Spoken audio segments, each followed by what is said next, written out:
Ignited Minds Tutorials has recently released a comprehensive series of educational videos designed specifically for students studying in Class 9 under the CBSE and Maharashtra State Board curricula. This particular series focuses on the intriguing topic of sound as covered in the science syllabus.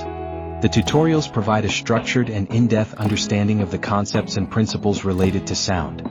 Through these videos, students are taken on a journey to explore the nature and properties of sound waves, the phenomena of reflection and echo, and the propagation of sound through different mediums.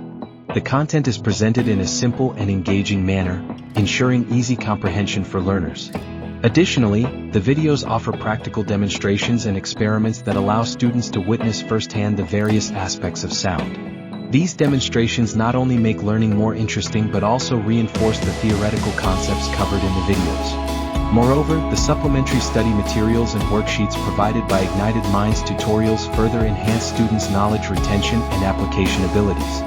By utilizing this valuable resource from Ignited Minds Tutorials, both CBSE and Maharashtra State Board students can strengthen their knowledge and understanding of the chapter on sound. Whether studying individually or with guidance from a teacher, these videos serve as an effective tool to ignite young minds and foster a love for learning. So, let us embark on this educational journey with Ignited Minds Tutorials and unlock the world of sound.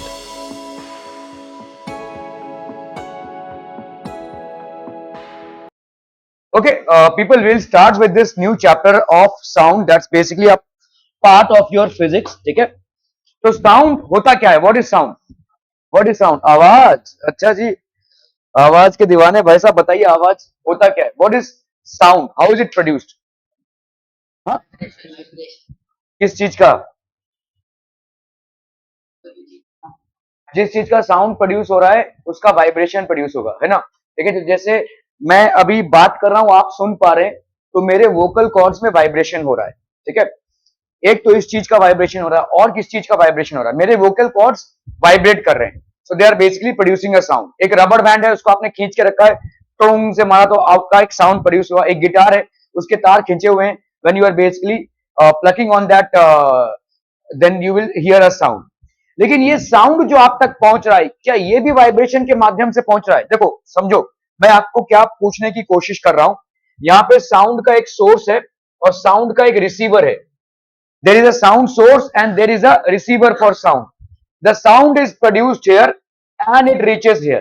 ठीक है? तो obviously यहां पे कोई ना कोई चीज का वाइब्रेशन प्रोड्यूस हुआ रहेगा। जैसे मैं बोल रहा हूं, आप सुन रहे हैं, आप एक डिस्टेंस पे बैठे हुए हैं, आप मुझे सुन पा रहे हैं, because my vocal cords are vibrating, I am making my vocal cords vibrate because of. लेकिन मेरा आपसे पूछना है, क्या मेरे और आपके बीच में भी कुछ ऐसा है जिसके वाइब्रेशन से साउंड आप तक पहुंच रहा है?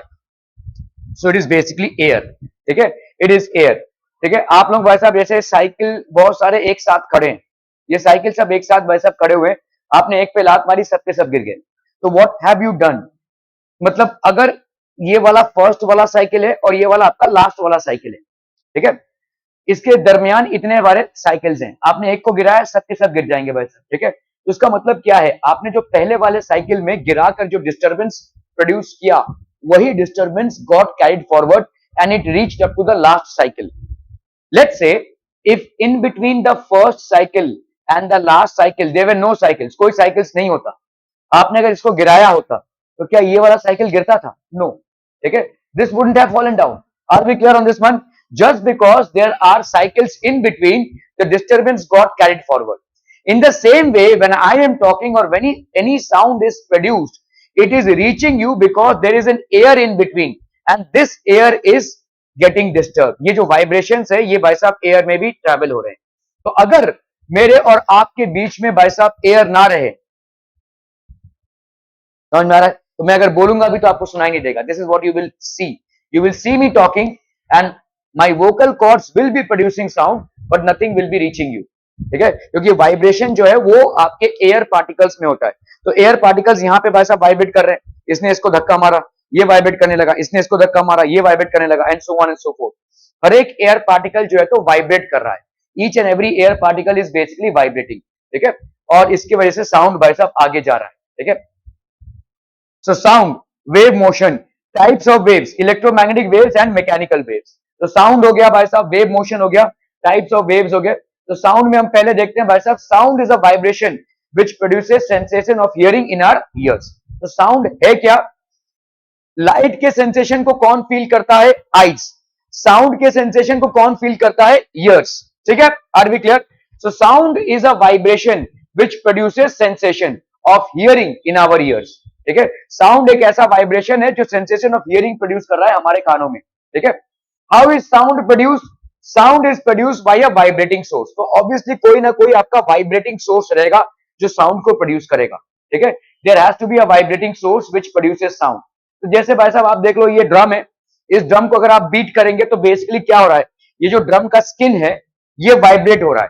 ठीक है, this is basically vibrating and that is producing the sound. ठीक है, so any vibrating source will produce a sound. In a drum it is the membrane that vibrates. तो आपने भाई साहब इसको हिट किया, भाई साहब ये मेम्ब्रेन भाई साहब वाइब्रेट करेगा और इससे साउंड प्रोड्यूस होगा। तो कोई भी मूविंग वाइब्रेटिंग चीज की साउंड प्रोड्यूस होगी। ठीक है, मैं आपको बोल रहा हूं कि समझ लो मैंने यहां से एक धागा बांधा और एक पेंडुलम को लटका दिया यहां। अब इस पेंडुलम को मैंने मारा, ये पेंडुलम वाइब्रेट कर रहा है। Is it going to produce sound? आपको तो कुछ नहीं सुनाई देगा। पेंडुलम के ऐसे ऐसे होने से आपको कुछ सुनाई देगा? तो इसके वाइब्रेशन से आपको क्यों नहीं सुनाई दे रहा है? आप यहां पे बोल रहे हो कि कोई भी वाइब्रेटिंग ऑब्जेक्ट साउंड प्रोड्यूस करेगा, तो इसके वाइब्रेशन से आपको क्यों नहीं सुनाई दे रहा है? हाँ, हमारा हर्ट्ज इतना पावरफुल नहीं है। तो he is partially right. Basically हमारा एक ऑडिबल फ्रीक्वेंसी होता है। ठीक है, उसके नीचे के साउंड को हम नहीं सुन पाएंगे। ठीक है, सो ये जो आपका एक पेंडुलम है जो इधर से इधर जा रहा है, वापस इधर से इधर जा रहा है, कंटिन्यूअसली वाइब्रेट कर रहा है, इसकी फ्रीक्वेंसी को आप नहीं सुन पाएंगे। You will not be able to hear its frequency. लेकिन कोई और जानवर शायद सुन ले, राइनोसोर शायद सुन ले। ठीक है, तो कुछ ऐसे जानवर भी होते हैं जो बहुत लो फ्रीक्वेंसी के साउंड को कैच अप कर लेते हैं। जैसे जब भूकंप आना होता है, ठीक है, अर्थक्वेक, आपको नहीं समझ में आएगा तब तक जब तक एक्चुअली अर्थक्वेक नहीं आ गया है। लेकिन कुछ जानवरों में आपको अफला तफली नजर आएगी। ठीक है, देयर आर सम एनिमल्स जिनमें वो पहले से ही भूकंप को भाप जाते हैं। तो अर्थ में बहुत छोटे छोटे वाइब्रेशन होते हैं जो आप अपने ईयर से सुन नहीं पाएंगे, लेकिन वो भाप जाएंगे। They will be able to hear it.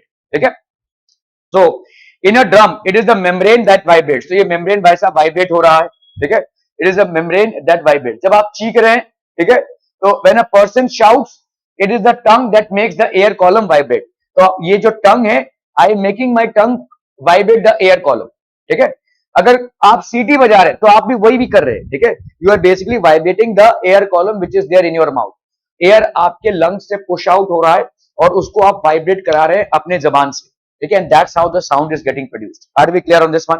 ठीक है, ओके। तो ये सारे साउंड सोर्सेज, स्पीकर, किसी बहुत बड़े स्पीकर के सामने अगर आप खड़े हो जाएंगे तो you can actually feel the vibration.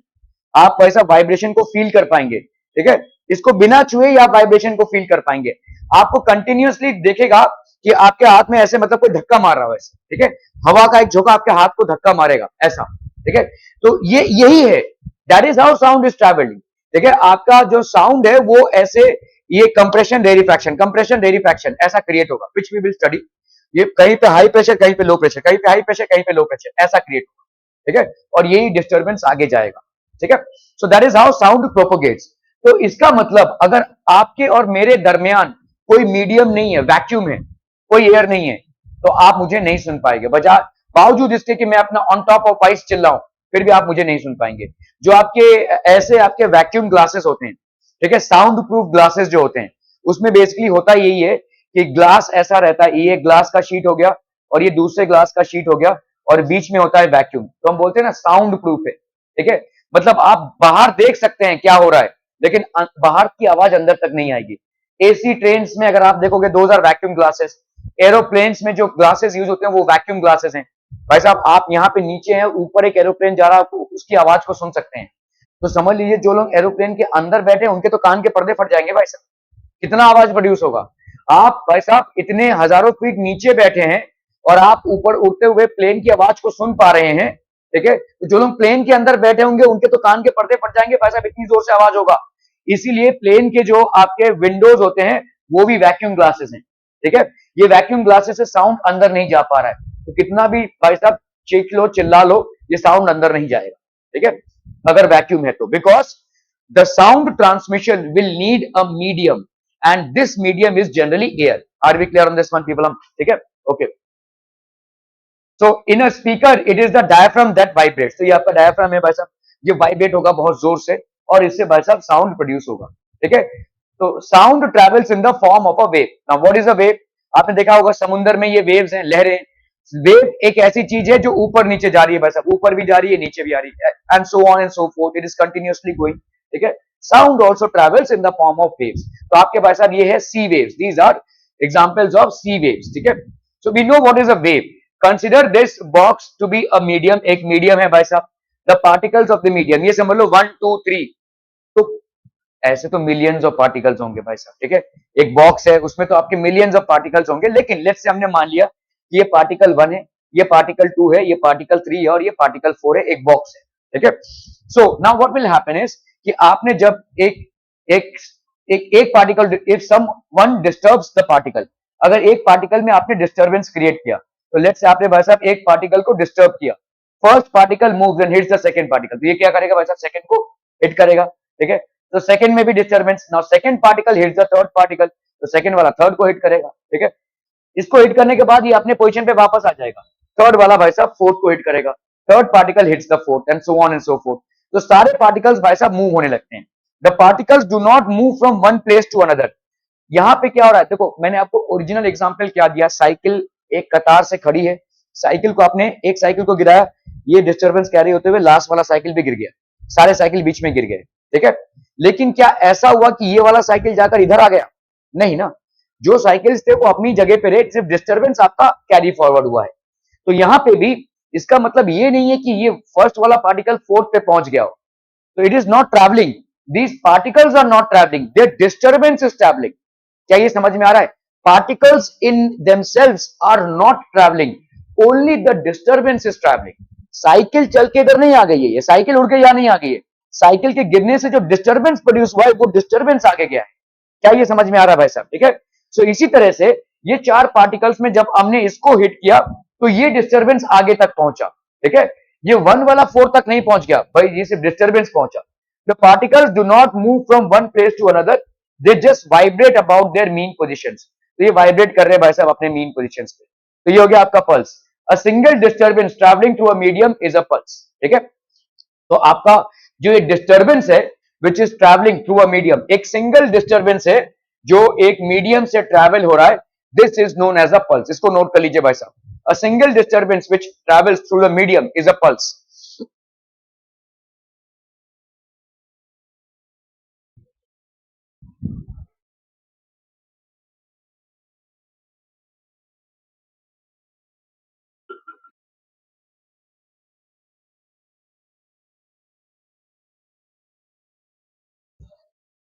A single disturbance which travels through the medium is a pulse.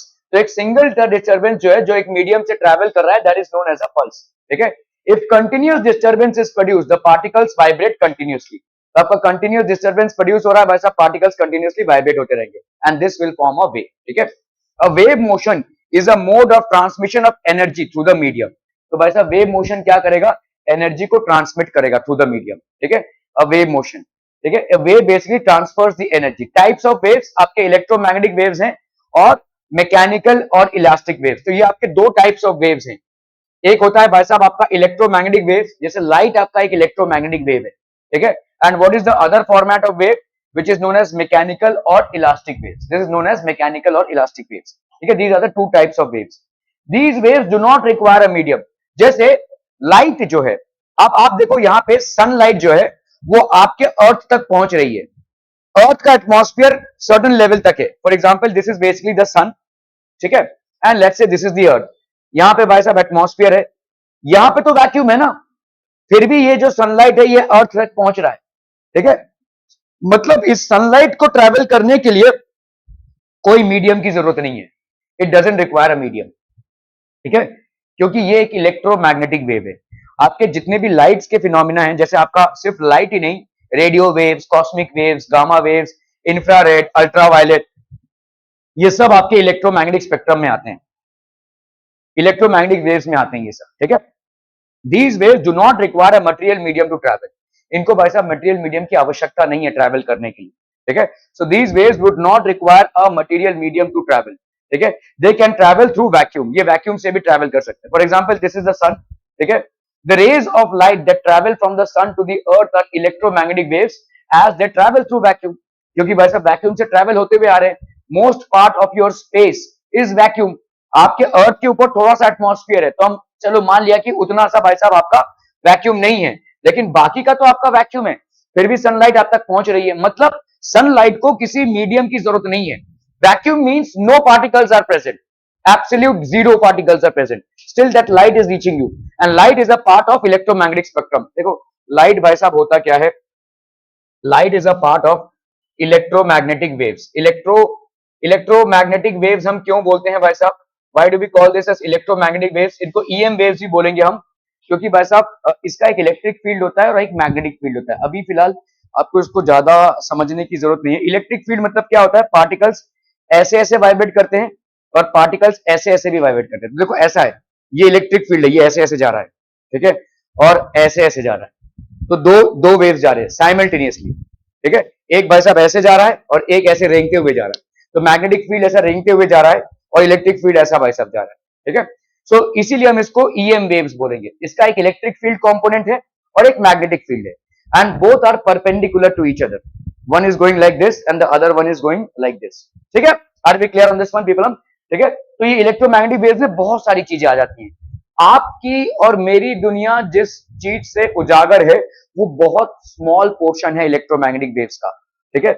मतलब समझो कि आपके इलेक्ट्रोमैग्नेटिक वेव्स में रेडियो वेव्स होते हैं, then we have cosmic waves, then we have infrared waves, then we have ultraviolet waves, ठीक है। तो ये सब तमाम होते हैं, और जो विजिबल लाइट होती है वो बहुत स्मॉल पोर्शन होती है। इतना बड़ा आपका इलेक्ट्रोमैग्नेटिक स्पेक्ट्रम होता है और विजिबल लाइट का पोर्शन सिर्फ इतना ही होता है, 400 नैनोमीटर से लगभग 700 नैनोमीटर तक, ये उसकी वेवलेंथ है, ठीक है। इतना पोर्शन आपका भाई साहब विबग्योर बनाता है, जिससे हम और आप देख सकते हैं, ठीक है। इतना बड़ा इलेक्ट्रोमैग्नेटिक स्पेक्ट्रम होता है, ये सारा जो है तो सन से आ रहा है। This is the huge electromagnetic spectrum that we have, ठीक है। रेडियो वेव से भाई साहब आपका सेल फोन, इंटरनेट वगैरह सब कुछ चल रहा है, ठीक है। इंफ्रारेड वेव्स होता है, अल्ट्रावायलेट होते हैं भाई साहब, आपके कॉस्मिक वेव्स होते हैं, इन सब के अपने अपने यूजेस हैं। But what we need to understand here is just electromagnetic waves. In fact, we don't even need to understand electromagnetic waves. We just need to understand the simple concept that electromagnetic waves would not require any material medium for their transfer or propagation. However, sound waves will need. ठीक है, तो आपका भाई साहब sound waves के लिए आपको material medium चाहिए। मैकेनिकल और elastic waves, these waves require a material medium to travel. इनको भाई साहब मटेरियल मीडियम की जरूरत पड़ेगी, ठीक है। Okay, they can not travel through vacuum, ये भाई साहब वैक्यूम से ट्रैवल नहीं हो सकते हैं। अभी इस मैकेनिकल या इलास्टिक वेव्स में भी दो पार्ट हैं, एक है आपका ट्रांसवर्स और दूसरा है आपका लॉन्गिट्यूडनल, ठीक है। सो मैकेनिकल और elastic waves, this too has two parts, one is known as transverse and the other one is known as mechanical. क्या ये समझ में आ रहा है भाई साहब? Electromagnetic waves can travel through vacuum, yes.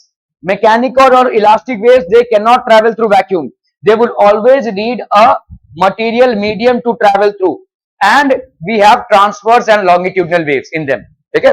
so these are transverse and longitudinal waves। अभी transverse और longitudinal waves में क्या difference है भाई साहब? transverse और longitudinal waves are basically mechanical waves और elastic waves, and they would need a medium to travel।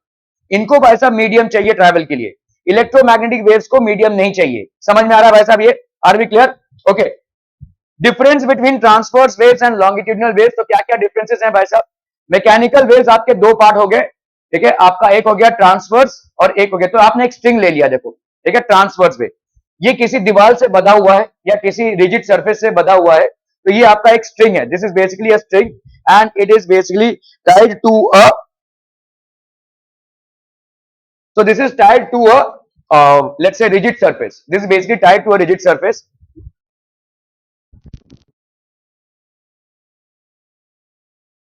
This is a rigid surface. जब आप इसको भाई साहब जोर से प्रोपोगेट करते हैं, व्हेन यू प्रोपोगेट, तो इसमें क्या हो जाएगा बताइए, क्या होगा?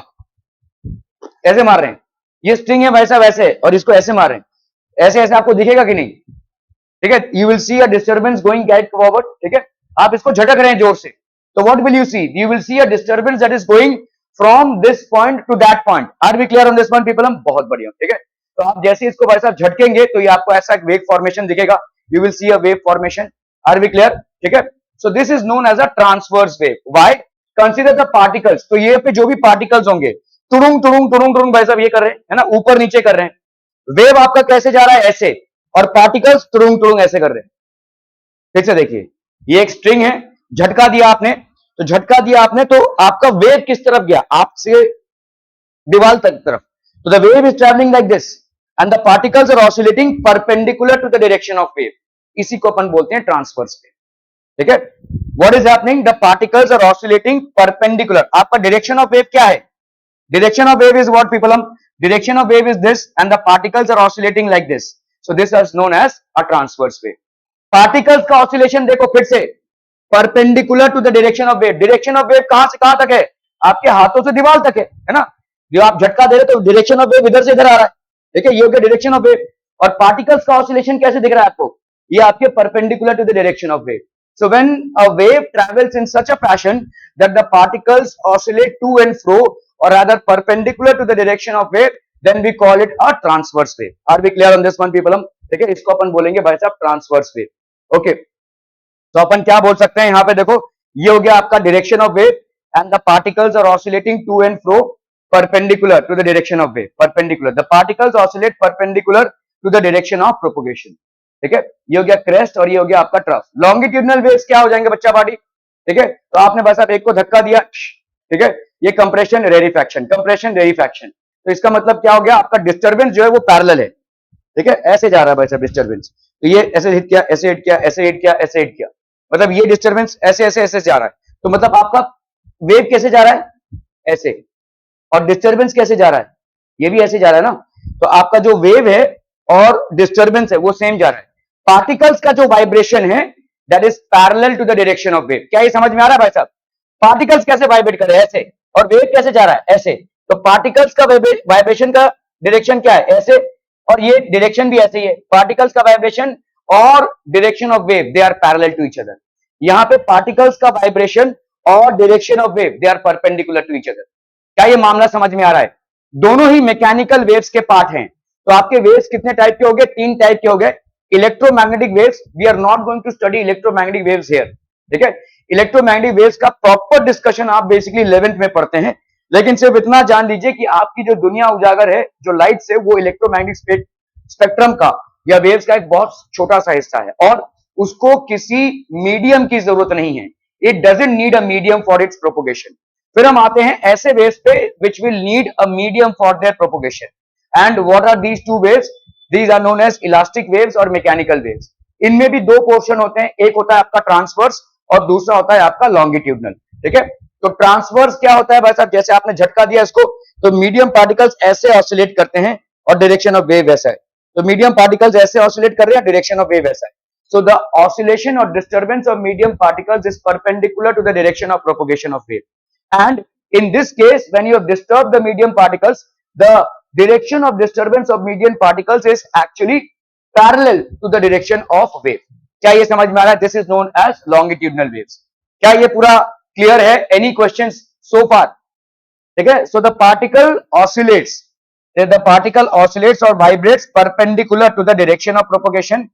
Here the particle oscillates parallel to the direction of propagation. ये लिख लीजिए भाई साहब, मैकेनिकल वेव्स या अपन बोल सकते हैं इलास्टिक वेव्स, ठीक है। मैकेनिकल वेव्स और elastic waves they would basically need a medium for their propagation. They would need a medium for their propagation and they can be broadly divided into transverse and longitudinal waves. So transverse and longitudinal waves. Transverse waves में भाई साहब आते हैं आपके ऐसे wave जो perpendicular हैं और longitudinal waves में ऐसे वेव्स आते हैं जो पैरेलल हैं, ठीक है। The particles oscillate parallel to the direction of propagation.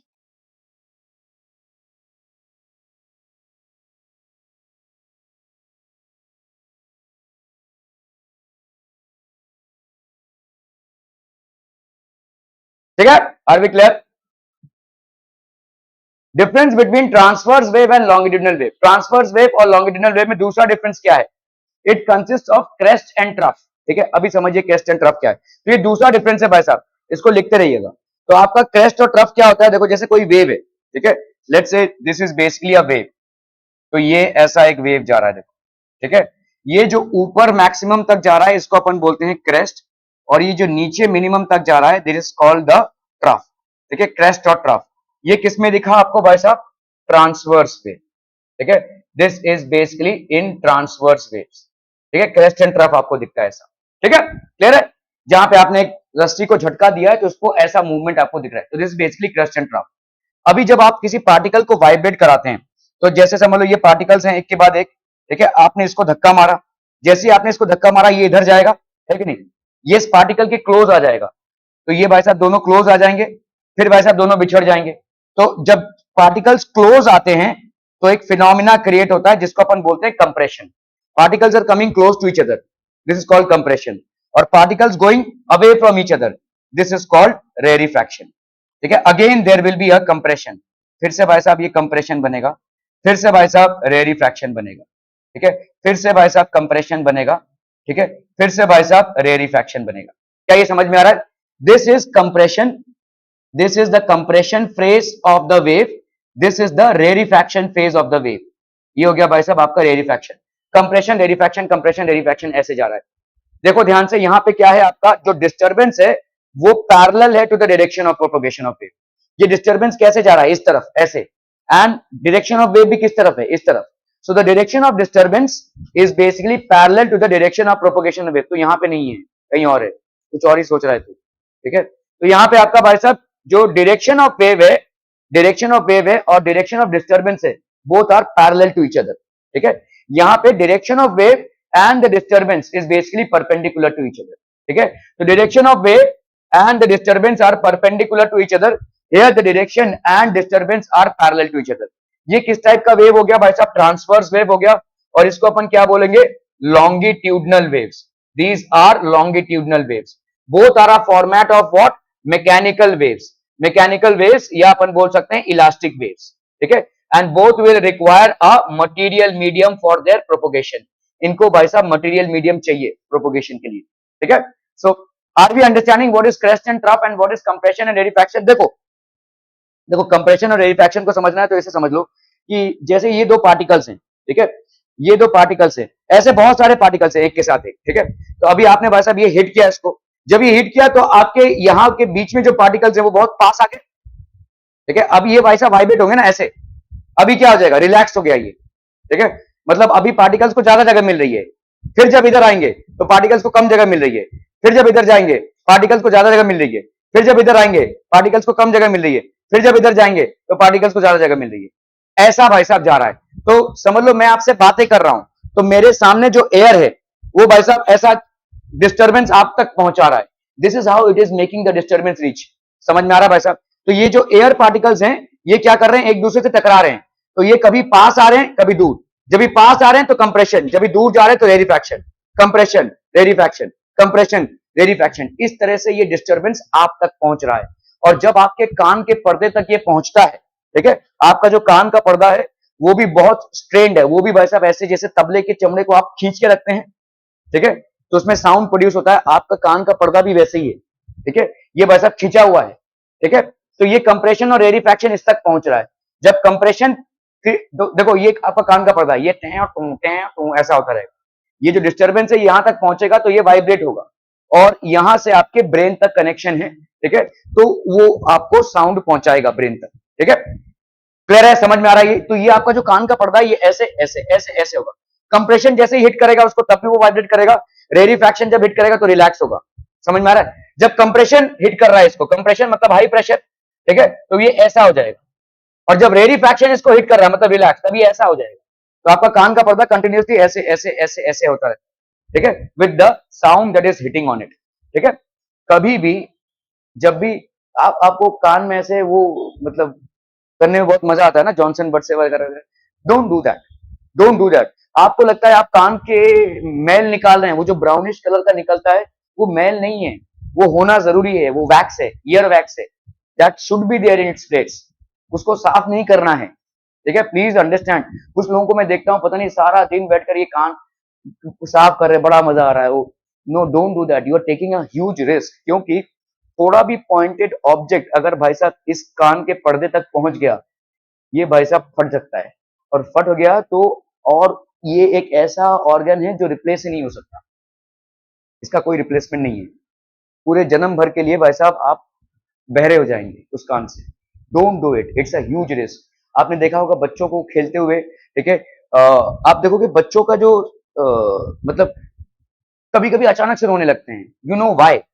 Because वो कुछ ऐसा साउंड सुन पा रहे हैं जो आप नहीं सुन पा रहे हैं, ठीक है। आपका ऑडिबल फ्रीक्वेंसी रेंज 20 हर्ट्ज से 20,000 हर्ट्ज तक है। कभी कभी बच्चों की जो इन्फेंट्स होते हैं इनकी थोड़ी सी लो होती है मतलब वो लो फ्रीक्वेंसी के साउंड को भी कैच करते हैं। क्यों कैच करते हैं समझ पाएंगे देखो, ये जो कान का पर्दा है, इसमें जो लेयर ऑफ सेल्स हैं वो कम है, उनमें धीरे धीरे लेयर ऑफ सेल्स डिपॉजिट होता रहता है और थोड़ा सा मोटा हो जाएगा। मतलब इनका कान का पर्दा और भी पतला होता है, और भी पतला होता है। जैसे जैसे ये मैच्योर होते जाते हैं तो इनमें लेयर ऑफ सेल्स डिपॉजिट होते जाते हैं तो थोड़ा मोटा हो जाता है, तो उसकी वाइब्रेशन की जो फ्रीक्वेंसी वो थोड़ी सी कम हो जाती है। जितना पतला होगा उतना ज्यादा वाइब्रेट होगा। मतलब छोटे छोटे साउंड से भी भाई साहब ये सुन पाएंगे। They will be able to hear very small sounds which you will not be able to hear. समझ में आ रहा है ये? ठीक है। और इसीलिए वो जो बच्चों लोग खेलते हैं ना, कभी कभी कान पे जाके कू से चिल्ला दिया, इट्स वेरी बैड। ठीक है, इट्स वेरी बैड, क्योंकि आप बहुत हाई फ्रीक्वेंसी से उस एक कान के छोटे से पर्दे पे चिल्ला रहे हो। अगर ऐसा कोई बच्चा करता हुआ दिखे तो एक तबड़ाक लगा दो उसको भाई साहब, ठीक है, क्योंकि it can actually damage the year drums, और ईयर ड्रम एक बार डैमेज हो गया it can never be repair. ये भाई साहब रिपेयर नहीं हो सकता। ठीक है, ये जो कान में घुसा के आप भाई साहब मैल साफ कर रहे हो और आपको लग रहा है ये इतना ब्राउनिश कलर निकल आया, बहुत अच्छा है भाई साहब, नहीं, गलत है भाई साहब, वो ईयर वैक्स है। इट देखो, आपके कान के होल में जो आपका वैक्स है ना, वो अब्सॉर्ब करता है चीजों को, ताकि वो ईयर के अंदर ना घुसे, वो चिपक जाते हैं वो चीजें। ठीक है, तो वो चीजें वहां पे चिपक जाती है। हाँ, कभी कभार क्लीन कर लिया ठीक है, लेकिन ऐसे रोजाना उसको भाई साहब क्लीन करने की कोई जरूरत नहीं है। It is good to stay there, it should be there, वो होना ही चाहिए। वो जो चिपचिपा सा चीज है वो उसको हम ईयर वैक्स बोलते हैं, वो वहां पे होना चाहिए। It should not be clean that way. लोग बहुत सारे उल्टे सीधे उपाय करते हैं, कभी अगर कान दर्द कर रहा है भाई साहब तेल डाल दो उसमें, नहीं भाई साहब, नहीं डालना चाहिए। You should not be doing this. ठीक है, कान में तेल डाल रहे हैं भाई साहब, अरे भाई साहब आप उस कान में तेल डालने से क्या होगा, वो भाई साहब उसकी वाइब्रेशन की जो फ्रीक्वेंसी वो और कम हो जाएगी, वो और मोटा हो जाएगा भाई साहब। ठीक है, सो आप एक डॉक्टर को या स्पेशलिस्ट को दिखाइए and take treatment for that, but don't ये घरेलू उपाय मत कीजिए भाई साहब।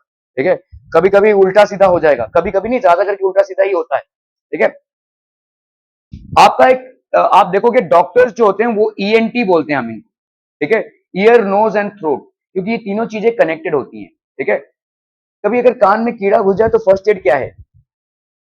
कोई कीड़ा अगर घुस गया, समझ लो कोई कॉकरोच घुस गया, कुछ भी घुस गया भाई साहब, छटा छटा छटा छटा कर रहा है, ठीक है, तो क्या करेंगे आप?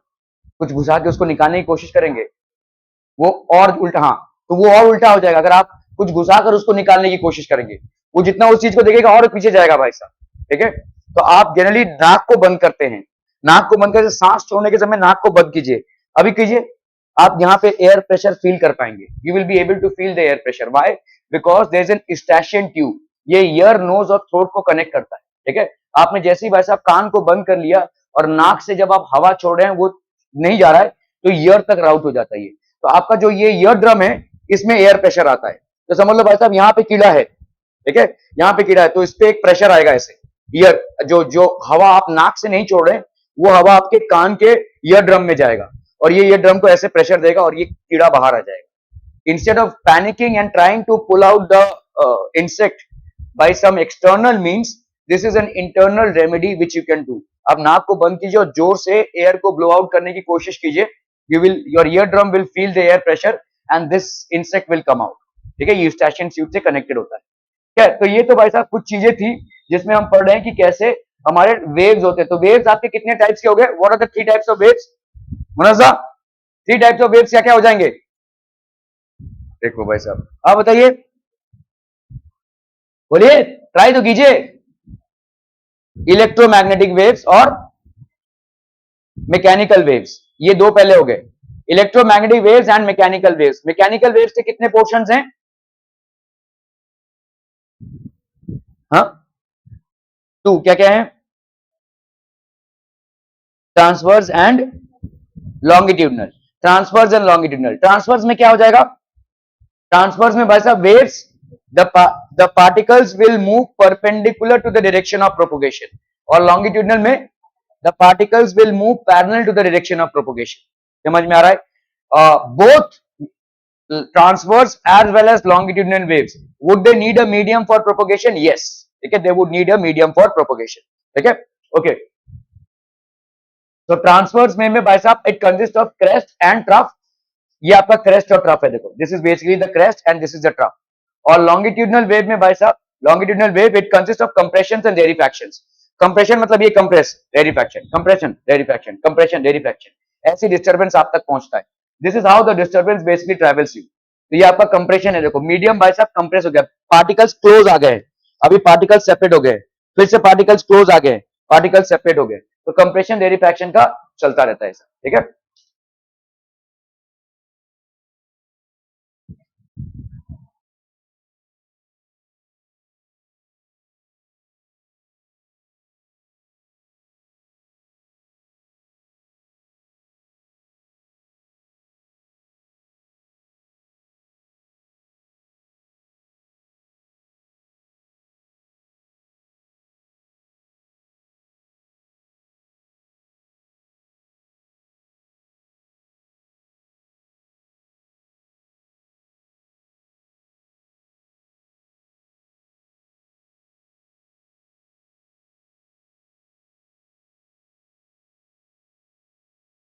ठीक है, done done done, are we done on this one people, ठीक है, okay. The particles oscillate perpendicular to the direction of propagation, particle भाई साहब ऑसिलेट करते हैं, ठीक है। The particles oscillate parallel to the direction of propagation, ठीक है। ये आपके भाई साहब डिफरेंसेस हो रहे हैं। Waves on the surface of water, आपके भाई साहब सरफेस ऑफ वाटर देखो, ये वाले ट्रांसवर्स वेव्स हैं, तो पार्टिकल्स भाई साहब क्रेस्ट एंड ट्रफ बना रहे हैं, पार्टिकल्स का ऑसिलेशन बेसिकली वेव के डायरेक्शन में परपेंडिकुलर है, ठीक है। It consist of crest and trough, इसको लिख लीजिए भाई साहब, इंपॉर्टेंट है ये। तुम तीसरी बार उबासी ले रही हो, मैं गिन रहा हूं, चैप्टर खत्म हो जाएगा, 2 सवाल पूछूंगा, वही हालत रहेगी तुम्हारी। It consist of crest and trough, it consists of compressions and rarefactions. The particles oscillate perpendicular to the direction of propagation. The particles oscillate parallel to the direction of propagation.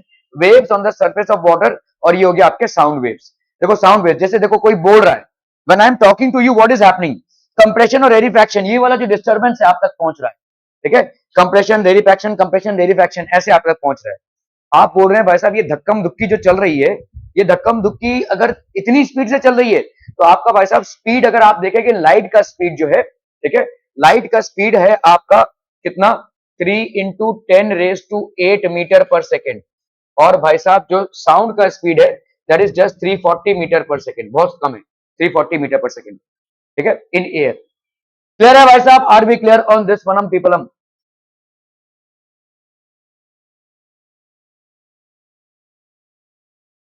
Sonic boom we will understand later, ठीक है। Sonic boom के लिए आपको frequency समझनी जरूरी है कि आपकी ऑडिबल फ्रीक्वेंसी क्या है और सोनिक बूम क्या होता है, so will understand the topic later. अभी फिलहाल इसमें कोई प्रश्न है क्या? क्योंकि सोनिक बूम को समझने के पहले हमको फ्रीक्वेंसी क्या है उसको समझना जरूरी है। एम्पलीट्यूड, फ्रीक्वेंसी, वेवलेंथ, ये सब आपके कैरेक्टरिस्टिक्स होते हैं, तो मैं अगर उस भाषा में समझाने जाऊं तो लोग कंफ्यूज हो जाएंगे। तो आपको फिलहाल यहां तक कोई प्रॉब्लम या कोई ऐसी चीज जो क्लियर नहीं है, please feel free to ask, ठीक है। Sonic boom is something that we will understand, ठीक है, ओके। तो आपके waves on the surface of water, ये आपके साउंड वेव, जैसे अगर मैं बोल रहा हूं आप तक ऐसे वेव्स जा रहे हैं, देखो ऐसे वेव्स जा रहे हैं, ठीक है, this is basically reaching you. तो ये कंप्रेशन और रेरिफैक्शन का जो डिस्टर्बेंस है, ये कहां तक पहुंच रहा है, आपके कान के पर्दे तक पहुंच रहा है, और वो वैसा ट्याव ट्याव ऐसा हो रहा है, ठीक है। और ये आपके कान के पर्दे से एक हैमर होता है, ठीक है, ऐसा हैमर आपके अंदर है, एक एनविल होता है। आपने किसी जूता चप्पल जो सिलते हैं उनको देखा है, तो वो जो एक एक एनविल से आता है उसके ऊपर वो रखते हैं और ऐसे ठाप ठूप मारते हैं हैमर से, देखा है, ठीक है। चप्पल को रखा, सिल दिया, और सिलने के बाद उसको भाई साहब ऐसे हथौड़े से मारते हैं, वो देखा है ना आपने, इसको एनविल बोलते हैं अपन। ये इस तरीके का होता है भाई साहब, इस तरीके का, ठीक है। इसके ऊपर वो सिलाई करके जूते को इसका रखते हैं और उसके हैमर से मारते हैं इसको। आपका भी एक एनविल है, ठीक है, ये एनविल भाई साहब ऐसे जैसे कान का पर्दा आपका हिला, तो ये भाई साहब हैमर है, ये हम पढ़ेंगे, ये इसको हिट करेगा, ये इसको हिट करेगा, और ये हिट करेगा तो आपका एक ब्रेन में फ्लूइड होता है, इस ब्रेन में नहीं है, बेसिकली उसी ईयर ड्रम के उधर ही है, उसको हम कॉल्चिया बोलते हैं। ठीक है, ये कॉल्चिया बेसिकली एक ऐसा फ्लूइड है जो स्टर होगा। ठीक है, इसमें स्टरर है, तो ऐसा जैसे ये डिस्टर्ब हुआ तो हैमर से वो मैग्नीफाई हो गया। ठीक है, तो ठप से हिट करेगा उसको, और ये डिस्टर्बेंस आपके ब्रेन तक जाएगा और ब्रेन आपका साउंड परसीव करेगा। जब आप ऐसे डर ऐसे घूमते हैं, ठीक है, ऐसे घूम रहे हैं भाई साहब, तो थोड़ी देर घूमने के बाद आपको चक्कर आएगा। क्यों? Why would you feel a little dizzy? Why would you feel a little dizzy? आंख बंद करके भी घूमेंगे तो भी, आप ऐसा मत सोचिए कि आप आंख खुला रखकर घूम रहे हैं तो इसीलिए शायद विजन की वजह से आपको चक्कर आ रहा है। नहीं, आप आंख बंद करके भी घूमेंगे ना, ऐसे ही सिर्फ ऐसे घूम रहे हैं, एक जगह पे ही घूम रहे हैं, तो आपको चक्कर आएगा। क्यों चक्कर आएगा? क्योंकि आपका वो जो कॉल्चिया पार्ट है वो ऐसा छलकता है आपके ब्रेन में, ऐसे जैसे कोई टैंकर का पानी होता है ना, जब वो कोई बम्पर आता है तो वैसे छलकता है, तो वैसे आपका जब आप घूम रहे हैं ना, तो ये कॉल्चिया भी ऐसे छलकता है, और इसीलिए आपके सेंसरी परसेप्शंस में थोड़ा डिजीनेस प्रोड्यूस होता है। You feel a little dizzy for some time. ठीक है, so we'll learn about ear and whatever it is. For the time being, we have to understand what is a transverse wave and what is a longitudinal wave. तो transverse wave और longitudinal waves दोनों भी भाई साहब किस wave के part है? Mechanical waves के पार्ट है। मैकेनिकल वेव्स, और जिसको अपन क्या बोलते हैं? Elastic waves. और ये इनको भाई साहब एक मटेरियल मीडियम जरूरी होता है, they would need a material medium for there transfer. ठीक है, ओके। तो propagation of sound through air, sound can not travel through vacuum. तो आपका भाई साहब propagation of sound through air, sound without air travel नहीं हो सकता है। जहां पे भी आपने वैक्यूम का एनवायरनमेंट क्रिएट कर दिया है वहां पे साउंड ट्रैवल नहीं हो सकता है। Whenever you create an environment of vacuum, sound can not travel. क्या ये समझ में आ रहा है भाई साहब? ठीक है, ओके। तो sound is a longitudinal wave. How does sound travel through air? तो आपका जो एक्सपेरिमेंटल बेस साउंड में होता है वो है आपका ट्यूनिंग फॉग। ये आपके लैब्स में होते हैं। तो ये ट्यूनिंग फॉग बेसिकली एक मेटल का बना होता है, इसको आप थम से मारेंगे तो ये भाषा हिलेगा। और हर एक ट्यूनिंग फॉग की एक फ्रीक्वेंसी होती है, अलग अलग ट्यूनिंग फॉग्स होते हैं, उनके अलग अलग फ्रीक्वेंसीज होते हैं। तो फ्रीक्वेंसी क्या होता है, एम्पलीट्यूड क्या होता है, पिच क्या होता है, all these are things which we will try to understand because these are the characteristics of a sound wave. ठीक है, but for the time being this is a tuning fork. Has anybody seen this? आपके labs में होगा tuning fork ऐसा। ठीक है, so this is basically tuning fork. ऐसे prongs होते हैं इसके। ठीक है, प्रॉन्ग्स होते हैं और ये स्टेम है होता है। थंब से मारेंगे इसको अगर हम तो ये वाइब्रेट करेगा भाई साहब। This is basically the stem. ठीक है, तो ये आपका देखो एक साउंड फ्रीक्वेंसी, तो आपका समझ लो ये एक पैटर्न क्रिएट करेगा। जैसे आप देखो तो ये आपके एयर के पार्टिकल्स है, समझ लो यहाँ पे आपका कान है और ये एक ट्यूनिंग फॉक है, ये सब एक नॉर्मल एयर पार्टिकल्स हैं, कोई साउंड प्रोड्यूस नहीं हुआ है, सब लोग एट रेस्ट हैं। ठीक है, now when you happen to produce a sound, जैसे ही आपने भाई साहब इक्विडिस्टेंट लेयर, जैसे आपने साउंड प्रोड्यूस किया after striking the tuning fork to the rubber pad, तो आपने जैसे इसको ट्राई किया तो क्या हो जाएगा भाई साहब? Tuning fork will vibrate. तो ये वाइब्रेट करेगा भाई साहब, तो कहीं पे कंप्रेशन प्रोड्यूस होगा, कहीं पे रेरिफैक्शन। यही सिस्टम जो है तो आपका आगे जाता जाएगा, कंप्रेशन रेरिफैक्शन, कंप्रेशन रेरिफैक्शन। देखो कैसा हो रहा है, जैसे ये आगे देखो, ये ऐसा ऐसा ऐसा ऐसा होगा, ये जो ट्यूनिंग फॉक है ना ये ऐसे ऐसे होता रहेगा। ठीक है, it will do like this this this this. आप एक को ही पकड़ो, चलो ये ऐसे ऐसे ऐसे ऐसे होगा। ठीक है, जब ये ऐसा हो रहा है तो इसके साथ में जो कांटेक्ट में जो एयर है वो क्या हो जाएगा? कंप्रेस हो जाएगा। ठीक है, यहां तक ये कंप्रेस हो गया। ठीक है, और जब ये भाई साहब रिलैक्स होगा, जब ये अंदर आएगा तो ये क्या हो जाएगा? रेरिफैक्शन हो जाएगा। ठीक है, जब ये अंदर आएगा ऐसे तो ज्यादा एयर का स्पेस मिल रहा है तो रेरिफैक्शन, तो ये क्रिएट हो रहा है compression. when the prongs of the when the prongs of the tuning fork are moving outwards, when the prongs of the tuning fork are moving outwards, what is the immediate thing that they are creating? They are creating a compression. ठीक है, ये compression आगे जाता जाएगा। ठीक है, when they are moving outwards, this is a compression that is getting created. क्या ये समझ में आ रहा है? कंप्रेस हो रहा ना।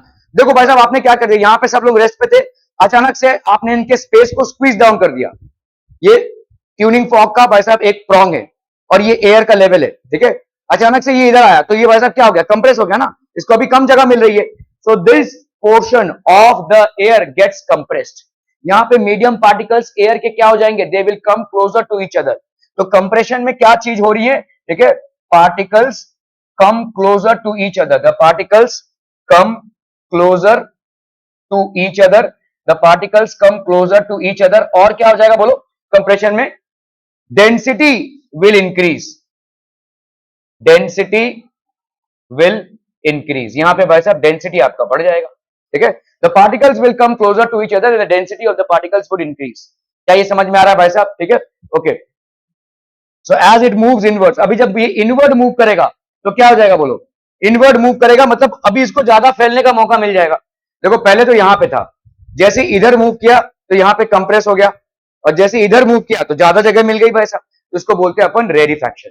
सो when the prongs of the tuning fork they are moving inwards, what is happening, there is a huge space that is getting created, ठीक है। the prongs are moving inwards, particles of air move away from each other, so particles move away from each other, which means that a rarefaction is created।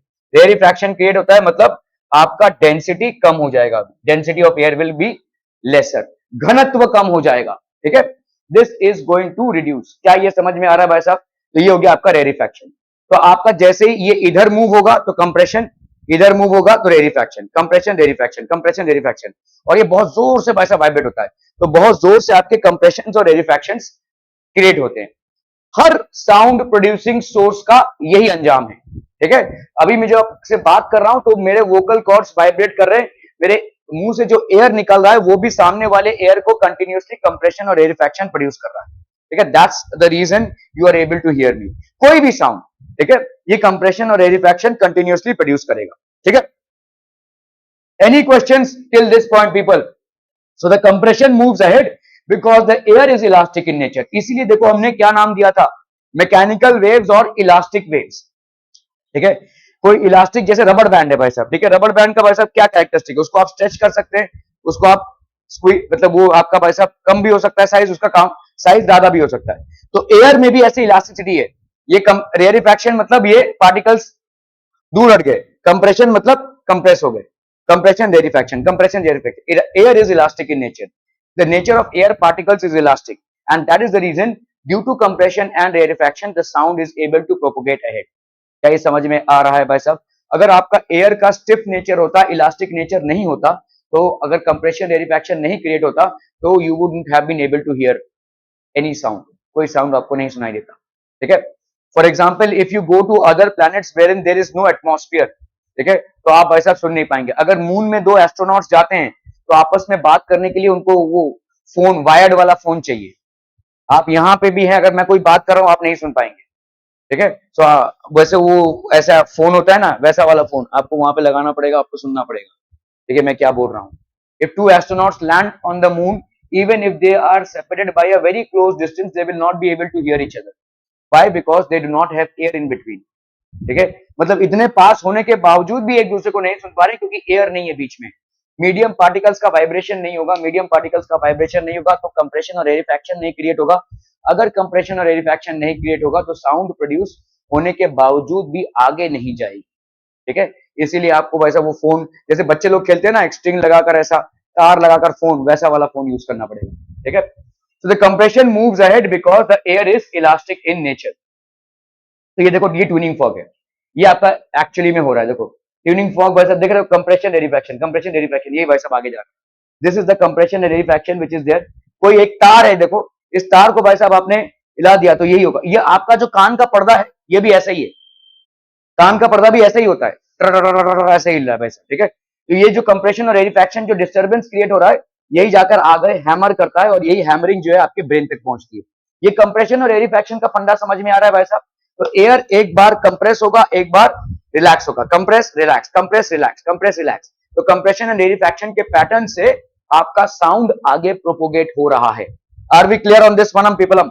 Any question sir on this one? कौन question भाई साहब? Any clarity required? Clear है भाई साहब? Compression मतलब region of higher density when particles are coming close to each other.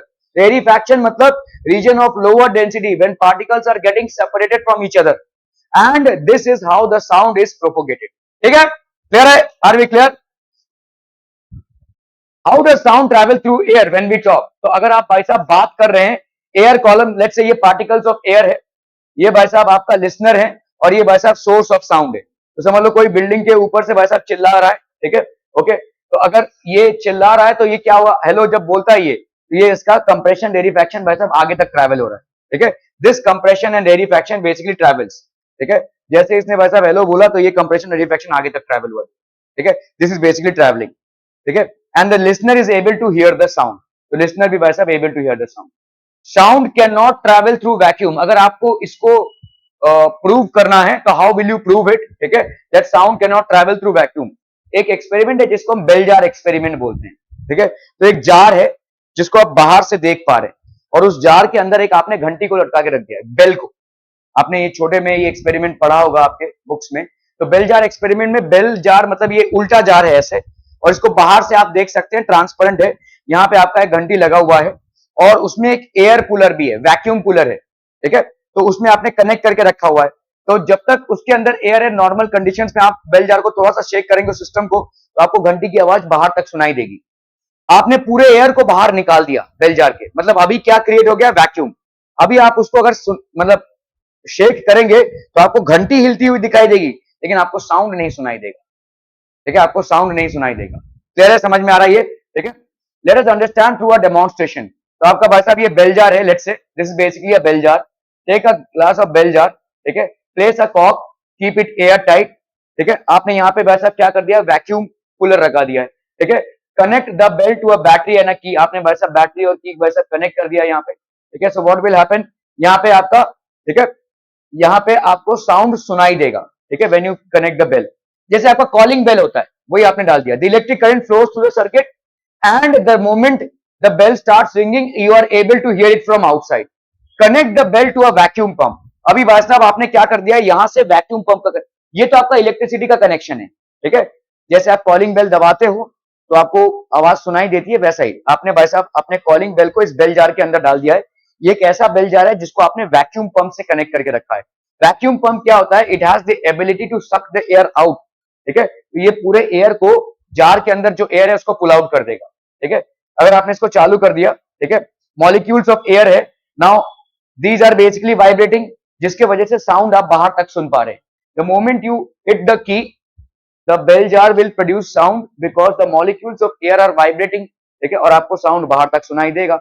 अभी आपने भाई साहब क्या कर दिया, इसको ऑन कर दिया वैक्यूम पंप को, तो अभी क्या हो जाएगा, सारे एयर मॉलिक्यूल्स बाहर आ जाएंगे, ठीक है, what will happen, the air molecules will come out, now there is no air molecules inside, ठीक है, तो ये भले ही भाई साहब इसको हिट कर रहा हो लेकिन इस डिस्टर्बेंस को आगे ले जाने के लिए कोई एयर पार्टिकल्स बेल जार के अंदर नहीं बचे, there are no air particles inside the bell jar, so what will happen, even in spite of the sound being produced, you can see that the sound is getting produced but you will not be able to hear any sound। क्या ये समझ में आ रहा है, ठीक है, because the carriers of distribution they are not there, the carriers are not there, ठीक है, जो डिस्टर्बेंस को कैरी करते हैं, the air particles are not there, so this experiment proves that in spite of sound being produced, in spite of vibration happening, the vibration is not being carried forward because air is absent, medium particles are absent। Are we clear to this one people? समझ में आता? Any questions on this one? तो यहां पे क्या हो जाएगा, it creates vacuum in the bell jar, okay, the sound of the bell jar becomes fainter। तो आप देखोगे जैसे देखो वैक्यूम पंप क्या होता है, ये भाई साहब आपके एयर को धीरे धीरे निकाल रहा है, तो धीरे धीरे निकालना, जैसे जैसे आप देखोगे कि वैक्यूम पंप आपने चालू किया, धीरे धीरे धीरे धीरे आपका बेल जार का साउंड फेड अवे होने लगता है और फाइनली पूरा पूरा गायब हो जाता है। तो ये जो फेड अवे होता है depends upon how many particles of air have gone out, ठीक है, when you have started the vacuum pump slowly and gradually all the air particles are moving out, and when you are getting rid of the entire amount of air particles it will be a completely sound free environment, कोई sound आपको produce होगा ही नहीं bell jar के अंदर से, ठीक है। so as you switch off the vacuum pump the air molecules enter the bell jar, फिर से आपको साउंड सुनाई देने लगे, ठीक है, ठीक है, इसमें आपको फिर से साउंड सुनाई देने, and the sound of the bell is heard again, ठीक है। thus we can conclude that for the sound to be produced we require a material medium like air, water etc। तो साउंड को produce होने के लिए हमको कोई ना कोई मटेरियल मीडियम की आवश्यकता है, air, water etcetera. Are we clear? Any questions on this one people till now? Any questions, any doubts? No? Reflection of sound, अभी देखो हमने लाइट के रिफ्लेक्शन को पढ़ा है, तो साउंड का रिफ्लेक्शन भी बिल्कुल वैसे ही होगा, ठीक है। तो समझ लो भाई साहब यहां पे एक टेबल है, तो लेट्स से ये एक टेबल है, ठीक है, ये एक टेबल है, आपकी तरफ है ये भाई साहब टेबल, लेट्स से आपने भाई साहब यहाँ पे एक वॉल रख दिया, एक वुडन वॉल रख दिया है, और यहाँ पे भाई साहब एक घड़ी रख दी है, घड़ी की आवाज आती है टिक टिक टिक टिक टिक टिक, ठीक है। ओके, आप भाई साहब क्या करो, यहां से एक परपेंडिकुलर डाल दो, ठीक है, और यहां से एक पाइप कनेक्ट कर दो, ऐसे पाइप, स्ट्रॉ पाइप जो भी है, और इधर एक पाइप रखो, ठीक है। इसको फिक्स कर दो कोई एक एंगल पे, लेट्स से 30 डिग्री एंगल पे आपने फिक्स करना है, कर दीजिए। 60 डिग्री पे करना है, कर दीजिए, कोई दिक्कत नहीं है, ठीक है। ओके, तो आप देखोगे भाई साहब यहाँ पे एक और घड़ी रख दो, सॉरी, ठीक है, ये घड़ी यहाँ पे रहेगी, ये घड़ी यहाँ पे है, ये आपका वॉल है, वुडन वॉल है या कोई भी वॉल है लेट्स से, ठीक है, एक आपका वॉल है ये, और आप अपने कान को इस स्ट्रॉ के साथ लगा कर रखिए, तो आपको ये टिक टिक टिक टिक सुनाई देती रहेगी, ठीक है, you will be able to hear this sound.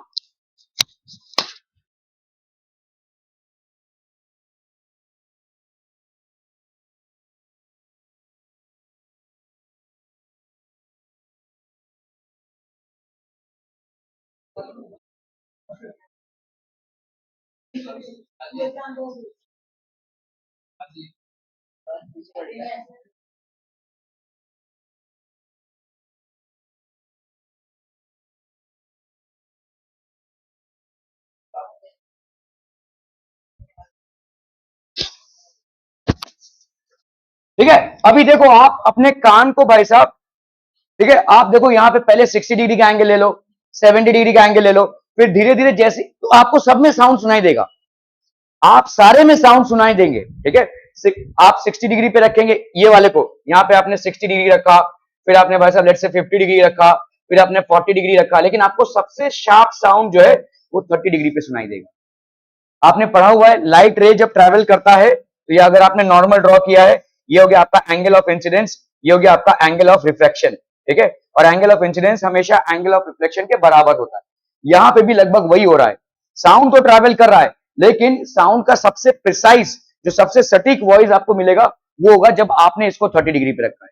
अगर आपने समझ लो इसको 50 डिग्री पे रखा है, सबसे अच्छा साउंड आपको तब मिलेगा जब ये भी 50 डिग्री पे हो। Are we clear on this one? So this proves that sound is also reflected almost in the same way as light is.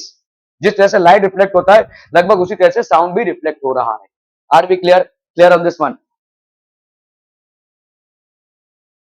ये एक घड़ी है, ये आपका एक वॉल है या एक प्लेन सरफेस है, ये एक भाई साहब टेबल है, यहां पे आपने परपेंडिकुलर डाल दिया है, यहां पे आपने एक स्ट्रॉ डाल के रखा है, एक पाइप डाल के रखा है ऐसे, ठीक है। इस पाइप के एंगल को आप चेंज कर सकते हैं, इस पाइप का एंगल आप मेजर करेंगे इस परपेंडिकुलर से, ठीक है। और यहां पे दूसरा पाइप है, ये भी भाई साहब इस वॉल को सट के लगा हुआ है, इस पाइप के एंगल को भी आप चेंज कर सकते हैं। लेट्स से आपने एक फिक्स्ड एंगल रख लिया 30 डिग्री का, अभी इस पाइप को आप घुमा रहे हैं ऐसे, ठीक है, तो आप घुमा रहे हैं, आप देखेंगे हर एक बार जब आप घुमा रहे हैं और पाइप से आप साउंड को सुनने की कोशिश कर रहे हैं, you will be able to hear a certain sound, ये आपको साउंड सुनाई देगा, घड़ी की टिक टिक सुनाई देगी। सबसे ज्यादा टिक टिक का इंटेंसिटी कब बढ़ेगा, जब आप 30 डिग्री पे इसको रख रहे हैं, when you are keeping it at 30 degree, which means that angle of incidence is equal to angle of reflection, जो आपका लाइट में होता है, ठीक है, सेम थिंग, ठीक है, angle of incidence, the highest intensity of sound will be produced when these two angles become the same, ये दोनों एंगल्स भाई साहब जब सेम हो जाए, ठीक है। कभी कोई भी एंगल रखे, समझ लो तुमने इस तरफ 45 रखा है, तो इस तरफ भी तुम अगर देखोगे 60 से 50, अगर जब 45 पे आओगे तो तुमको सबसे अच्छा साउंड मिलेगा। ये 45 पे है, ये 45 पे है, तो हमको तुमको एकदम सटीक इंटेंसिटी वाला साउंड सुनाई देगा, almost as if the clock is placed close to your ears, ऐसा लगेगा, ठीक है। सो ये एक टेबल लिया हुआ है आपने, वॉल और प्लेन सरफेस है आपका, ये आपका एक पार्टीशन है लेट्स से, ठीक है, ये एक पार्टीशन है, आपने दो पाइप्स ले लिए, हॉलो ट्यूब्स ले लिए, स्ट्रॉस ले लिए, जो भी लेना है ले लीजिए, यहाँ पे आपने घड़ी को रख दिया है, ठीक है, और आप भाई साहब दूसरे एंड से सुन रहे हैं, ठीक है। कोई एंगल बनता है इसका, let's say sound travels to the first hollow tube, gets reflected from this plane surface and enters the second hollow tube and the listener is able to hear. ये मैकेनिज्म है भाई साहब, ये जो घड़ी की टिक टिक वाली साउंड है, ये इधर से एंटर कर रही है, इस पे स्ट्राइक कर रही है और इधर से जा रही है। Are we clear on this one, ठीक है। Sound travels through first hollow tube, gets reflected from the plane surface, enters the second hollow tube and the listener is able to hear, okay. अभी भाई साहब ये listener है, ठीक है, okay. सो ये हो गया आपका इंसिडेंट रे, ये हो गया आपका इंसिडेंट रे, ये हो गया आपका रिफ्लेक्टेड रे, ये हो गया आपका नॉर्मल। तो ये अगर आई है तो ये आपका आर है, angle of reflection. Sound is reflected from a flat surface, इस फ्लैट सरफेस से साउंड रिफ्लेक्ट हो रहा है, ठीक है, साउंड रिफ्लेक्ट हो रहा है। If angle of incidence is equal to angle of rays, the sound is heard clearly. जैसा मैं आपको बता रहा था, अगर ये आपका 30 डिग्री है और ये आपका 30 डिग्री है तो आप सटीक साउंड सुन पाएंगे। ये 40 है या 45 है तो ये भी अगर आपका 45 हुआ तो आप सटीक साउंड सुन पाएंगे। So when the angle of incidence is equal to the angle of reflection, you are able to hear the sound very clearly. This indirectly proves the same thing that we have for light, that is angle of incidence is equal to angle of reflection. समझ में आ रहा है ये, ठीक है, okay. अभी हम भाई साहब इको पॉइंट में, इको क्या होता है, what is basically an echo.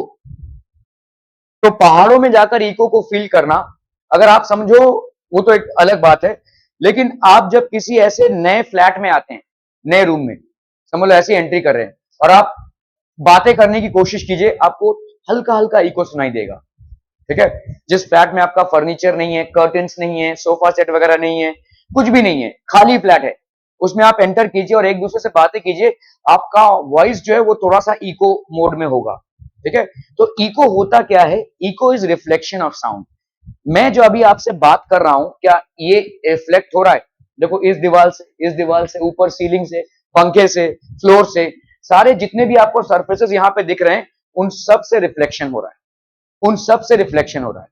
तो इन सब की आवाज आप तक पहुंच रही है। अब इस चीज को ध्यान से समझिए, ठीक है। इको मतलब क्या है, जैसे तुम किसी पहाड़ में जाते हो और भाई साहब चिल्ला रहे हो, वेदांत वेदांत वेदांत वेदांत, ऐसे चिल्ला रहे हैं आप, तो एक बार आपने चिल्लाया लेकिन आपको 5 बार आवाज सुनाई दी, ठीक है। ये 5 बार आवाज सुनाई दी क्योंकि 5 पहाड़ों से वो साउंड रिफ्लेक्ट होकर आप तक पहुंच रहा है और पांचों अलग अलग साउंड पहुंच रहे हैं, ठीक है। अब इस चीज को इस कमरे में सुनिए, तो मैं अगर एक बार वेदांत बोल रहा हूं तो आपको एक ही बार सुनाई दे रहा है।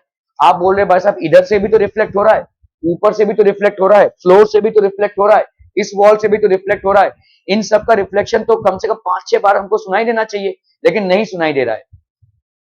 ये ऐसा नहीं है कि यहाँ पे इको नहीं हो रहा है, यहाँ पे भी मेरी वॉइस उतनी ही इको हो रही है जो पहाड़ों में इको होती है, आपका ब्रेन डिटेक्ट नहीं कर पा रहा है। Your brain is not able to detect, why, because brain हमारा उन्हीं दो साउंड को सेपरेटली डिटेक्ट कर सकता है जो हमारे कानों तक with a difference of 0.1 second तक पहुंचे। फिर से इसको समझो, ठीक है। एक साउंड ए है जो हमारे कान में पहुंच रहा है और एक साउंड बी है। अगर ये ए और बी में पहुंचने के डिफरेंस आपका 0.1 सेकेंड हो तब हम इसको दूसरा साउंड और इसको दूसरा साउंड परसीव कर पाएंगे। Our brain will be able to perceive these as two different sounds. अभी क्या हो रहा है कि भले ही सारे सरफेसेस से रिफ्लेक्शन हो रहा है, मैं बातें कर रहा हूं, आपको साउंड सुनाई दे रहा है मेरा, इन सारे सरफेसेस से रिफ्लेक्शन हो रहा है, लेकिन इन सारे सरफेसेस से जो साउंड आपके कानों तक पहुंच रहा है वो साउंड आपका लेस देन 0.1 सेकेंड में पहुंच रहा है। 0.1 सेकेंड के डिफरेंस से लेस देन में आपको पहुंच रहा है, इसीलिए your brain is not able to detect them as different sounds. क्या ये समझ में आ रहा है? नहीं, ठीक है भाई। देखो अगर आपका ब्रेन बोलेगा कि ये साउंड ए है और ये साउंड बी है, ये साउंड ए है और ये साउंड बी है, तभी जब इन दोनों का ब्रेन तक या आपके ईयर तक पहुंचने का डिफरेंस कम से कम 0.1 सेकेंड या उससे ज्यादा हो। अगर 0.1 सेकेंड से कम है तो आप भाई साहब दोनों साउंड को पृथक नहीं मान सकते। समझ में आ रहा है ये, ठीक है। तो अगर इको मतलब अभी भी इको हो रहा है, मैं जो बातें कर रहा हूं इसमें भी आपके इको हो रहे हैं। देखो इको पॉइंट में होता क्या है, आप गए किसी पहाड़ पे, ठीक है, लेट्स से यू हैव गॉन टू, ये आप समझ लो भाई साहब किसी पहाड़ पे हो, यहाँ पे एक पहाड़ है, यहाँ पे एक पहाड़ है, यहाँ पे एक पहाड़ है, आप यहाँ पे हो, आपने चिल्लाया जोर से भाई साहब, ठीक है, तो साउंड रिफ्लेक्ट होकर यहाँ पे आ रही है आप तक, यहां से इस पहाड़ से साउंड रिफ्लेक्ट होकर आप तक आ रही है, इस पहाड़ से साउंड रिफ्लेक्ट होकर आप तक आ रही है, और इन सब में जो डिफरेंस है आपके कानों तक पहुंचने में, इसमें 0.1 सेकेंड से ज्यादा अंतराल है, जिसके लिए आपको ये सारे साउंड्स भिन्न लगते हैं, सारे साउंड्स डिफरेंट लगते हैं, लेकिन है सब सोर्स एक ही।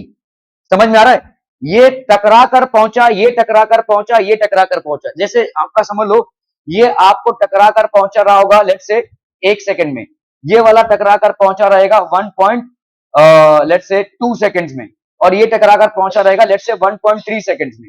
सब में 0.1 सेकेंड का डिफरेंस है, इसीलिए आप क्लियरली तीनों साउंड्स को अलग अलग सुन रहे हैं, हालांकि सोर्स एक ही है।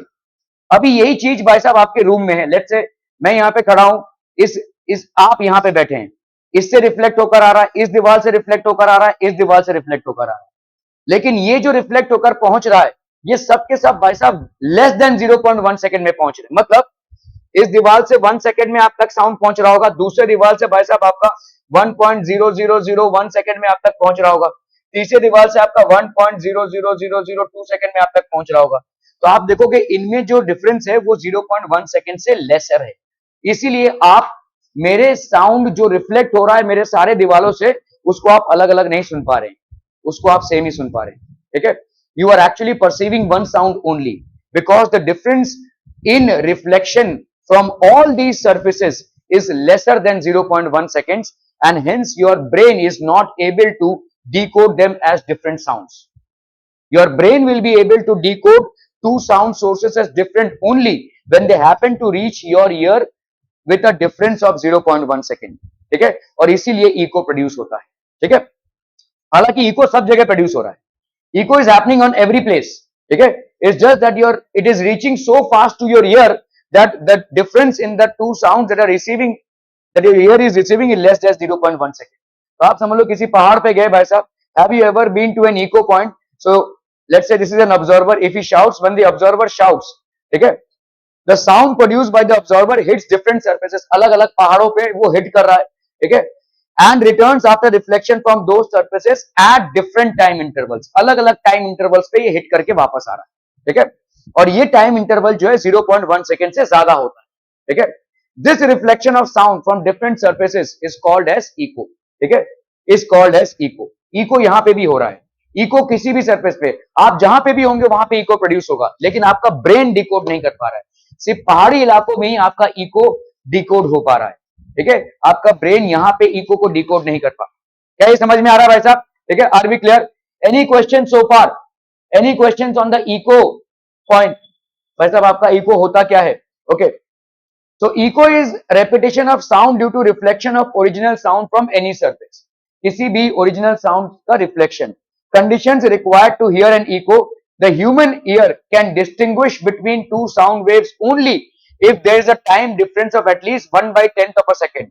1/10th of a second मतलब 0.1 seconds.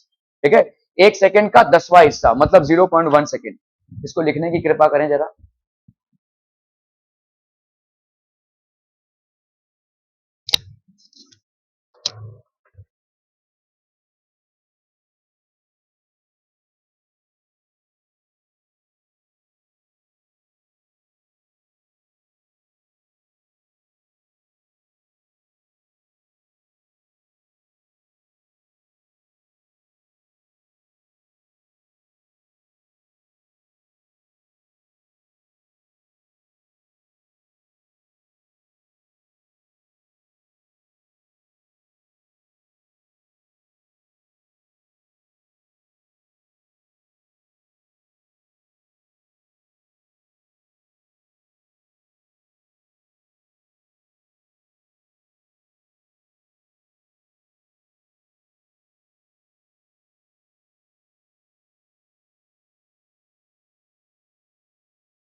The human ear can distinguish between two sound waves only if there is a time difference of 0.1 seconds. ठीक है, तो 0.1 सेकेंड का कम से कम डिफरेंस होना चाहिए।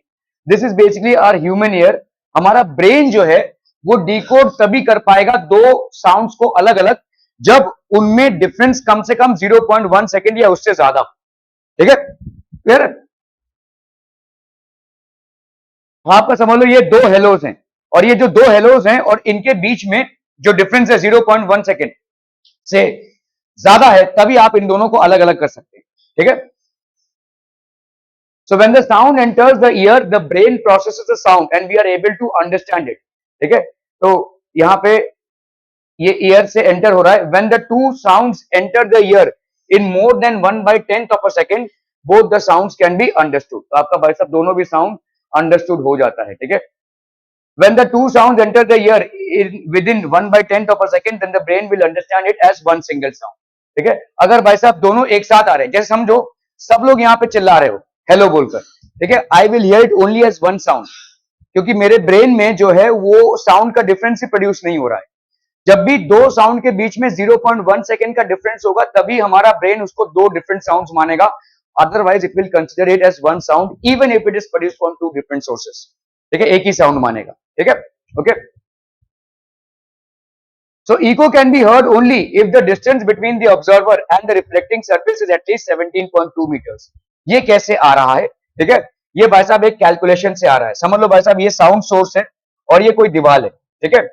अभी आपने क्या बोला कि आप इको को कब हियर कर सकते हैं, जब ये साउंड सोर्स प्रोड्यूस हुआ, इसको हिट हुआ और यहां तक पहुंचा। इको मतलब यहां पे देखो एक बार साउंड प्रोड्यूस हो चुका है, आप उसी रिटर्न साउंड को अलग साउंड कब सुनेंगे, जब वो कम से कम 0.1 सेकेंड के बाद आ रहा हो। समझ में आ रहा है? This reflected sound from the surface will be perceived as a different sound और an echo only if it is reaching your ears after 0.1 seconds, ठीक है। और हमको मालूम है कि भाई साहब साउंड का स्पीड कितना है, अप्रोक्सीमेटली भाई साहब 344 मीटर पर सेकेंड है इन एयर, ठीक है। आपके भाई साहब एयर में, नॉर्मल एयर में साउंड का स्पीड है 344 मीटर पर सेकेंड, ठीक है, okay.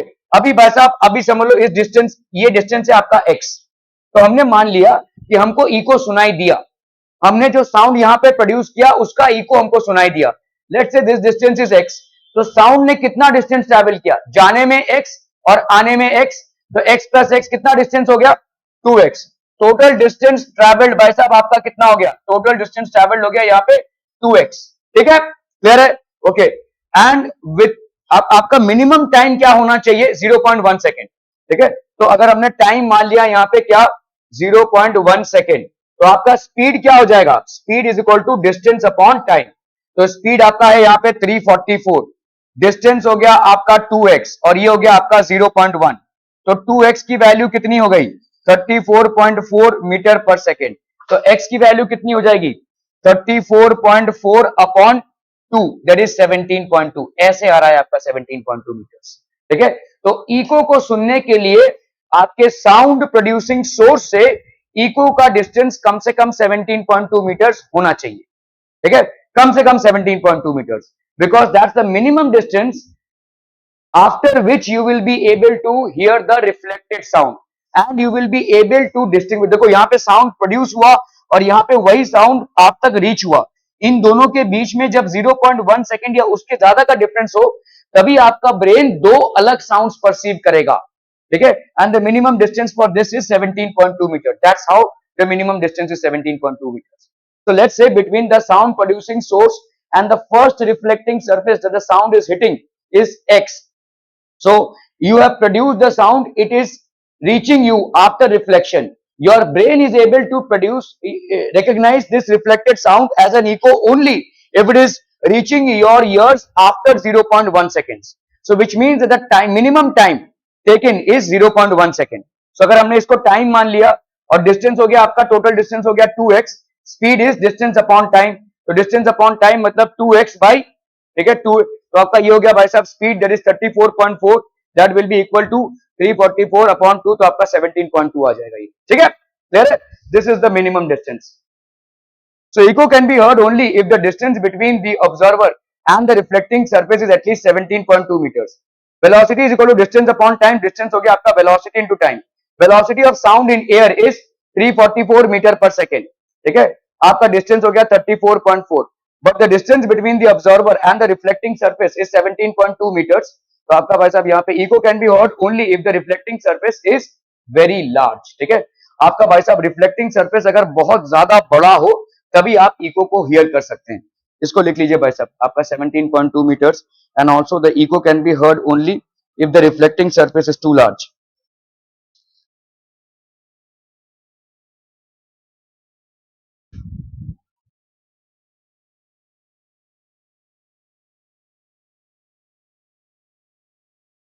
So echo can be heard only if the reflecting surface is very large. ठीक है? Why echo is not heard everywhere? सब जगहों पे हम echo को क्यों नहीं सुन पाते हैं? ठीक है? तो एक तो है क्या आपके रिफ्लेक्शन के बाद सारे साउंड्स लेस देन 0.1 सेकेंड्स तक आपको पहुंच रहे हैं, तो इसलिए आपका ब्रेन इको को डिटेक्ट ही नहीं कर पा रहा है. Your brain is not able to detect it as two different sounds. ठीक है? सो फर्स्ट थिंग इज कि भाई साहब आप can echo be heard at this place? Yes, क्योंकि डिस्टेंस काफी ज्यादा दूर है. ठीक है? Echo can be heard only if the surface is rigid. तो पहली बात तो आपका जो सरफेस है वो ठोस सरफेस होना चाहिए. अगर मुलायम सरफेस हुआ तो नहीं होगा. जैसे सोफा सेट हो गया, ठीक है, या आपका मतलब कर्टेन्स हो गए, ये बहुत मुलायम सरफेसेस है, और ये मुलायम सरफेसेस हैं, साउंड को अब्सॉर्ब कर लेते हैं. ठीक है? कार्डबोर्ड हो गया, थर्मोकोल हो गया, जितने मुलायम सरफेसेस होंगे they will absorb the sound.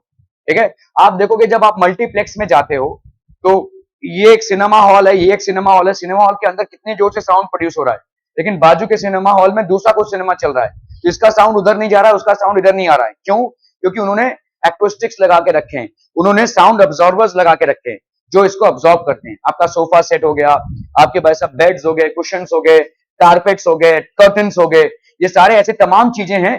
Furniture हो गया, उनको बहुत जोर से नींद आ रही है, ये सब भाई साहब साउंड को अब्सॉर्ब करते हैं. जैसे मैंने आपको बोला, आप कभी नए फ्लैट में अगर गए हो जहां पे कोई आपका फर्नीचर वगैरह कुछ ना हो, आपको अपना साउंड मतलब इको होता सुनेगा. आप दो लोग अगर बात कर रहे होगे तो आपको इको सुनाई देगा, लेकिन उसी में आप सब फर्नीचर भर दो तो अभी आपको इको नहीं सुनाई देगा. ठीक है? Because these furnitures are sound absorbers, they are absorbing the sound. ठीक है? ये साउंड को क्या कर रहे हैं भाई साहब? अब्सॉर्ब कर रहे हैं. ठीक है? जितने भी मुलायम आपके भाई साहब कपड़े हो गए, ठीक है, ये दीज आर ऑल एक्वेस्टिक्स. ठीक है? Can echo be heard at this place? Yes, it is a rigid. Can echo be heard at this place? नहीं. ये देखो भाई साहब, आपके ये उतना रिजिड सरफेस नहीं है. देखो ये वाला जो था, ये माउंटेन आपको दिख रहा है, रिजिड है, पत्थरों से बना हुआ है भाई साहब. ठीक है? यहां पे इको आपको सुनाई देगा, यहां पे आपका इको डाई आउट हो जाएगा, क्योंकि लीव्स है, सॉफ्ट टिश्यूज हैं, तो यहां पे आपको इको ज्यादा करके नहीं सुनाई देगा. तो हर पहाड़ी जगह पे जाकर आपको इको नहीं सुनाई देगा. ठीक है? आपका पहाड़ जो है वो ठोस अगर हुआ, रिजिड हुआ, तो आपको इको सुनाई देगा, अदरवाइज नॉट. ठीक है? Echo cannot be heard in if the mountains are covered with trees because tree absorbs sound. तो आपका ट्रीज जो है वो साउंड को अब्सॉर्ब करेंगे. फर्नीचर जो होता है लकड़ी से बना होता है, ये भी साउंड को अब्सॉर्ब करता है. ठीक है? साउंड की एनर्जी को वैसा अब्सॉर्ब कर लेता है. तो ऐसे जंगलों में अगर आप जाएंगे तो पहाड़ होने के बावजूद भी आपको इको नहीं सुनाई देगा, क्योंकि यहाँ पे ट्रीज की मात्रा बहुत ज्यादा है. लेकिन यहाँ पे पत्थरों वाले पहाड़ अगर होंगे तो आपको इको सुनाई देगा. ठीक है? तो sound, first of all the surface has to be rigid, ठोस होना चाहिए. ठीक है? क्या यहां पे इको सुनाई दे पाएगा? क्यों? बहुत भीड़ है. तो यहां पे भी इको सुनाई देगा, लेकिन प्रॉब्लम ये है कि काफी सारा साउंड प्रोड्यूस हो रहा है, और ये सारे साउंड एक दूसरे के साथ क्लैश होंगे. All these sounds will basically clash with each other, hence you will not be able to detect your echo. आपने अगर कोई साउंड चिल्लाकर प्रोड्यूस किया, you will not be able to detect your echo. ठीक है? क्योंकि काफी सारा कंजस्टेड साउंड है ये. ठीक है? Can echo be heard at this place? Echo can not be heard because there is too much of disturbance. एक साउंड दूसरे साउंड के साथ वैसा क्लैश हो रहा है, इसलिए इको आप नहीं सुन सकते यहां पे. ठीक है? इको प्रोड्यूस सब जगह होता है, सुनना डिपेंड करता है. समझ में आ रहा है? Reflection of sound produces echo and that happens everywhere. चाहे पहाड़ों में हो, चाहे ऐसे जगहों पे हो, सब जगह होगा. लेकिन आपका ब्रेन उस इको को परसीव कर पा रहा है या नहीं, ये मैटर करता है, और वो तभी हो पाएगा जब क्लैरिटी हो, जब 0.1 सेकेंड्स के बाद आपका इको या रिफ्लेक्टेड साउंड आपका कान सुन पा रहा हो. ठीक है? Only then it can be heard. जैसे अगर आप किसी कमरे में वैसा बहुत सारा फर्नीचर डाल देते हैं, ये जो आपके कुशन्स दिख रहे हैं, सोफा सेट दिख रहा है, ठीक है, ये जो आपको फर्नीचर दिख रहा है, ऑल दीज आर साउंड अब्सॉर्बर्स. ये साउंड को अब्सॉर्ब करते हैं. ठीक है? More is the furniture in a room, more is the cancellation of sound that happens. ठीक है? उतना ही भाई साहब आपका ये आपके कारपेट्स जो हो गए, ठीक है, all these are sound. Can echo be heard at this place? No. Furniture in the house absorb the sound, hence echo is not heard in the house. इसलिए आप इको को नहीं सुन पाएंगे. ठीक है? ओके. सो रिवर्बरेशन क्या होता है भाई साहब? Repeated reflections of sound waves from the walls combine to build up what seems to be a continuous sound. This results in the persistence of sound called reverberation. इस टॉपिक के बारे में भाई साहब हम पढ़ेंगे कल। Thank you so much for your valuable time.